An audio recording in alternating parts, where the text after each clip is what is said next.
নমস্কার বন্ধুরা, আশা করছি সকলে খুব ভালো আছেন। আজকের পর্বে আপনাদেরকে দেখাবো বেনারস, যেখানে স্বয়ং মহাদেব অবস্থান করছেন।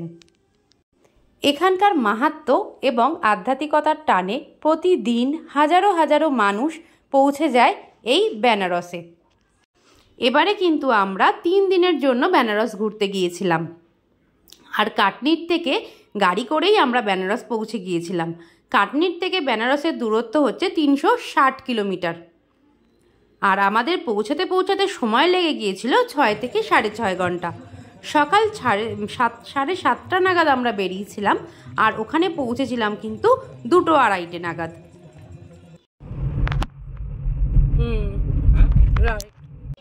এবারে বেনারসে গিয়ে কিন্তু আমরা উঠেছিলাম ভারত সেবাশ্রমে।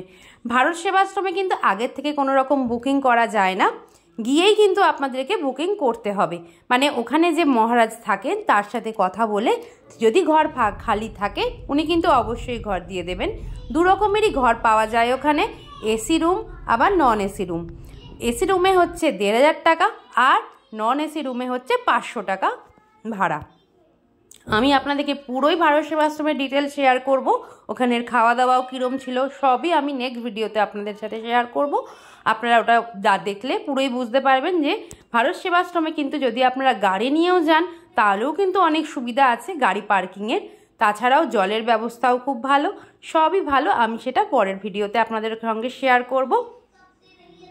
এবার আমি আপনাদেরকে জানাবো কাটনির থেকে আপনারা কোন কোন রোড হয়ে যে বেনারস পৌঁছাবেন। কাটনির থেকেই কিন্তু প্রথমেই যেটা পড়বে দূরত্বে মাইহার। মাইহার থেকেই মাইহারের পরের স্টপেজই হচ্ছে কিন্তু রিভা। আর রিভার ক্রস করলেই আপনারা পেয়ে যাবেন ইউপির বর্ডার। ইউপির বর্ডার পার করেই কিন্তু প্রথমে আসবে হনুমানা রোড, তারপরেই আসবে মির্জাফর রোড, তারপরেই বেনারসে কিন্তু পৌঁছে যাবেন। কিন্তু এটা কিন্তু আমি এত তাড়াতাড়ি বললাম, যেতে তো অবশ্যই সময় লাগবে, কিন্তু যেটাই আপনাদেরকে বললাম যে 6 থেকে 6.5 ঘন্টা কিন্তু আমাদের সময় লেগে গিয়েছিল। আর এইভাবে কিন্তু জবলপুর থেকেও আসা যায়। যদি আপনারা কেউ জবলপুরেও ঘুরতে আসেন বাই কারে, যদি বেনারস যেতে চান, জবলপুর থেকেও কিন্তু প্রথমে কাটনি আসতে হবে, তারপর কাটনির থেকে মাইহার, যেরকম আমি বললাম। এখানে রোডের তো অপূর্ব দৃশ্য দেখতেই পাচ্ছেন, দুধারে শুধু পাহাড়, আর এই পাহাড়ের রং হচ্ছে পুরো ধূসর কালার। কারণ এখন যেহেতু গরম পড়ে গেছে, পাহাড়ের যে গাছপালা রয়েছে সেগুলো সবই শুকিয়ে গেছে, যার জন্য পাহাড়ের প্রাকৃতিক দৃশ্য তো সত্যিই মন ছুঁয়ে যাবে আপনার। তাহলে চলুন দেখতে থাকুন তাহলে ভিডিওটা। আর আপনারা যদি কলকাতা থেকে বেনারস আসতে চান, হাওড়ার থেকে কিন্তু পূর্বা এক্সপ্রেসে সকাল 8:15 নাগাদ ছাড়ে, ওই ট্রেনেও কিন্তু আপনারা চলে আসতে পারেন বেনারস। আজকে কিন্তু আমরা বেনারস পৌঁছিয়েই কোনো রকম সময় নষ্ট না করেই বিকাল 5টা নাগাদ বেরিয়ে পড়েছিলাম দশাসমেত ঘাটের উদ্দেশ্যে। ভারত সেবাশ্রমের সামনেই টোটো পেয়ে যাবেন, অবশ্যই কিন্তু টোটোতেই উঠতে হবে। টোটোতে উঠলে পরে কিন্তু পার হেড মাথা পিছু 20 টাকা করে নেবে, নিয়ে কিন্তু আপনাদেরকে পুরো দশাসমেত ঘাটের থেকে 1 কিলোমিটারের দূরত্বে আপনাদেরকে ওখানে নামিয়ে দেবে। ওখান থেকে আপনারা চাইলে পায়ে হেঁটেও যেতে পারেন, নাহলে কিন্তু রিক্সাও থাকে, রিক্সাতে কিন্তু 150 টাকা নেবে, সেটা একটু বার্গেনিং করে নিতে হবে। আমরা অবশ্য পায়ে হেঁটেই চলে গিয়েছিলাম, কারণ প্রচণ্ড ভিড় থাকে, রিক্সাতে যেতেও সময় লাগে।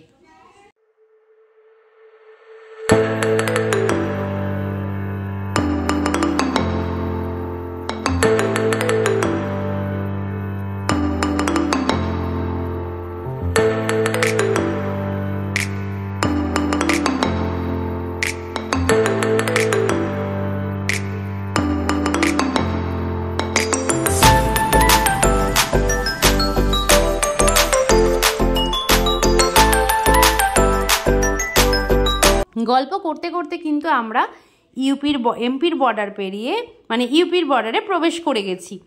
আর ইউপিতে এবার আসার পরেই কিন্তু আমরা কিছুটা পাহাড়ি রাস্তা পাবো, যেরকম চড়াই উতরাই থাকবে সেরকম সমতল রাস্তাও পাবো।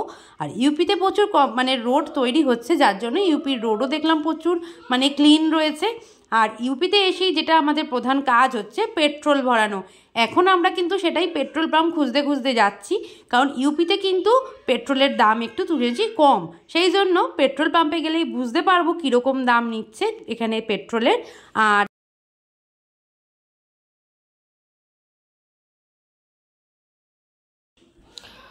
অবশেষে কিন্তু অনেক খোঁজার পরে অনেকটা রোড আমরা আসলাম, তারপরে কিন্তু আমরা একটা পেট্রোল পাম্প পেয়েছি। কিন্তু সেই পেট্রোল পাম্পটাও ছিল রাইট সাইডে, আর রাইট সাইডে ইউটার্ন নিয়ে যাওয়াটা অতটা পসিবল ছিল না, সেই জন্য আরেকটু কিছুটা গিয়েই কিন্তু আমরা একটা লেফট সাইডে পেট্রোল পাম্প পেয়ে গেছি। রোড কিন্তু অনেক ভালো। অবশেষে পেট্রোল পাম্প পেয়ে আমাদের পেট্রোল ভরা হয়ে গেছে। এবার আমরা তাড়াতাড়ি করে এখান থেকে বেরিয়ে পড়বো, কারণ বেশি সময় নষ্ট করা যাবেই না। আমরা রোডে কিন্তু বেশি কোথাও দাঁড়াইনি, অবশ্যই কিন্তু পথে কিছু খাবার খাওয়া হয়েছে, 2 ঘন্টা এটা কিন্তু দাঁড়িয়ে বেশিক্ষণের জন্য নয়, টুকটাক কিছু খাওয়া দাওয়া করে সঙ্গে সঙ্গেই আমরা কিন্তু রওনা দিয়েছিলাম। শুয়ে পড়ো তো যাও। ইউপির পেট্রোল পাম্পের কিন্তু পেট্রোলের দাম হচ্ছে 95 টাকা, আর এমপির পেট্রোল হচ্ছে প্রাইস হচ্ছে 107 টাকা, মানে 12 টাকার ডিফারেন্স রয়েছে। সেই জন্য আমরা এখান থেকে এসেই ট্যাঙ্কি ফুল করে নিলাম। এবারে আমরা যাচ্ছি, এবারে আমাদের কিন্তু গন্তব্য হচ্ছে সোজা বেনারস। আর এবার কিন্তু আমরা পাবো যেই রোড, সেটা হচ্ছে হনুমানা রোড। হনুমানা রোডের পরেই কিন্তু মির্জাপুর আসবে, তারপরেই কিন্তু বেনারস আমরা পৌঁছে যাব। আমরা অনেকটা কাছাকাছি চলে এসেছি, তাও কিছুক্ষণ এখনও তো 2-3 ঘন্টা লাগবে আমাদের যেতে। হাফ রাস্তা কিন্তু আমরা ক্রস করে গেছি, এরপরে এখনও হাফ রোড বাকি। এবার কিন্তু আমরা পাহাড়ে উঠবো, যেটা আমাদের গুগল ম্যাপে দেখাচ্ছে। আর দেখতেই পাচ্ছেন আমরা কিন্তু গাড়িটাকে একদম ঠান্ডা রাখার জন্য পুরো ব্যবস্থা করে নিয়েছি। গাড়িতে ওঠার সঙ্গে সঙ্গে রোদ উঠেছে হালকা হালকা, তখনই কিন্তু গাড়িতে ভালো করে কাপড় টাপড় লাগিয়ে নিয়েছি উইন্ডোগুলোতে, নালে কিন্তু গাড়ি খুব হিট হয়ে যায় রোদের জন্য, কাজ দিয়ে খুব রোদ আসে, সেই জন্য কিন্তু ভালোভাবে প্রোটেকশান নিতে হবে রোদের জন্য। দেখুন এই রোডটা কিন্তু হনুমানা রোড যাচ্ছে, এটা কিন্তু পুরোটাই হাইওয়ে।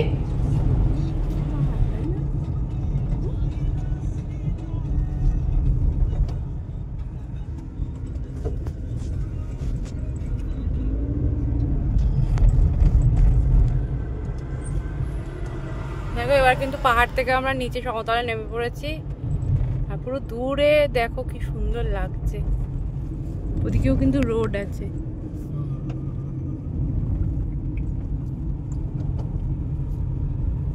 আর জায়গায় জায়গায় এত বাম্পার দিয়ে রেখেছে যাতে কেউ গাড়ি জোরে চালাতে না পারে।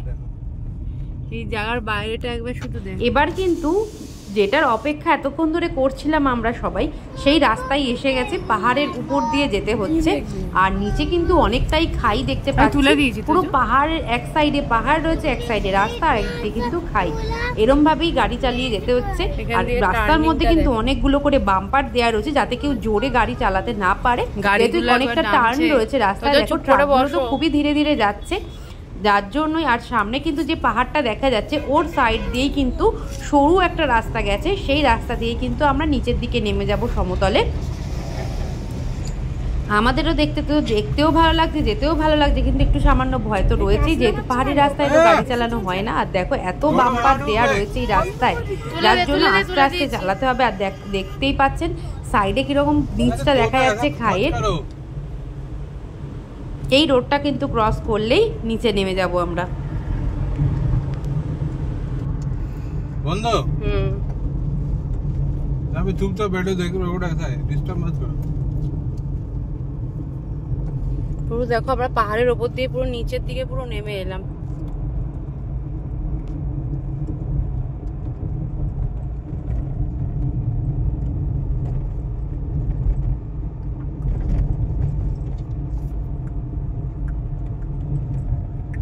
সামনের পাহাড়টা পুরো সেই যে আমরা ওইখান দিয়ে এলাম, ওই উঁচু পাহাড়ের ওই রাস্তা দিয়ে।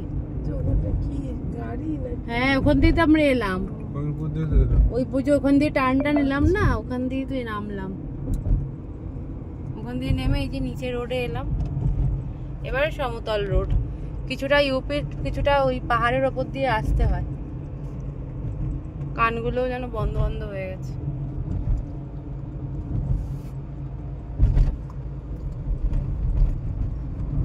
ম্যাপটা দেখবে কোথায় যেতে